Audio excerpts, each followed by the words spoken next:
What a, hey, thanks for letting a Richmonder crash this party up here. I mean, it is so good to be here. It is such a special night. I am the middle inning reliever tonight. I'm the introducer of the introducer.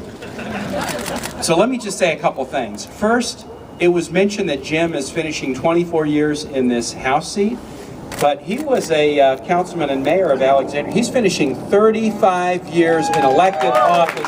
What a magnificent thing. 35 years in elected office. That's like 350 human years. I mean, it's amazing. What a record.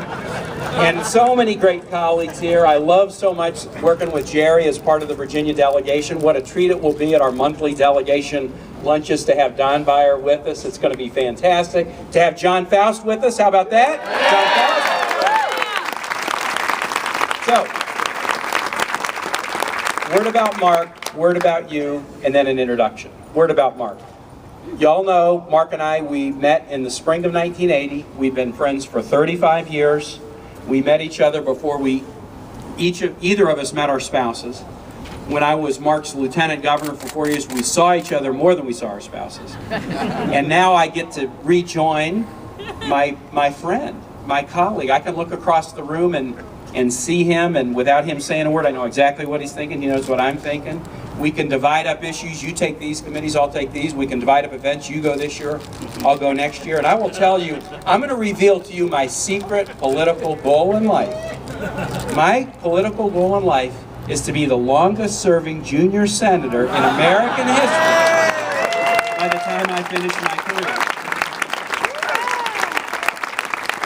Mark does so many things well, proud Democrat, but always will find a way to work together to make something happen, because look, we're not just sending folks to the Senate to have strong opinions. We have a lot of opinionated senators, but opinions don't matter if you can't work together with folks to find solutions.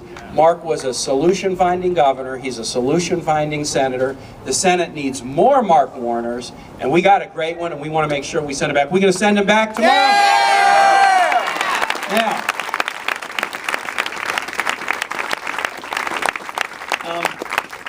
so I have a really special and personally very exciting thing to do, which is introduce the introducer.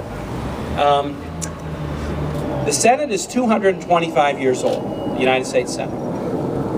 There have been 1,950 senators in the history of this country. There have been 54 senators from Virginia. 54 from Virginia. In the history of those 1,950, only 30 senators in American history have cast more than 10,000 votes. The second longest serving senator in the history of Virginia, the person whose seat Mark has, is John Warner. John Warner is a Virginian par excellence. And maybe if you guys could start coming up. John Warner met my father-in-law Linwood when they were in the same fraternity after they had both returned from being in the Pacific in World War II at Washington and Lee. And so my family on my wife's side have considered John Warner family since about 1947. You could not find a more quintessential public servant, decorated Navy veteran in World War II, decorated Marine veteran in the Korean War, Secretary of the Navy, 30 years in the United States Senate, and proud to be, we're all proud to be here on stage with John Warner tonight. Give a huge welcome to Senator John Warner.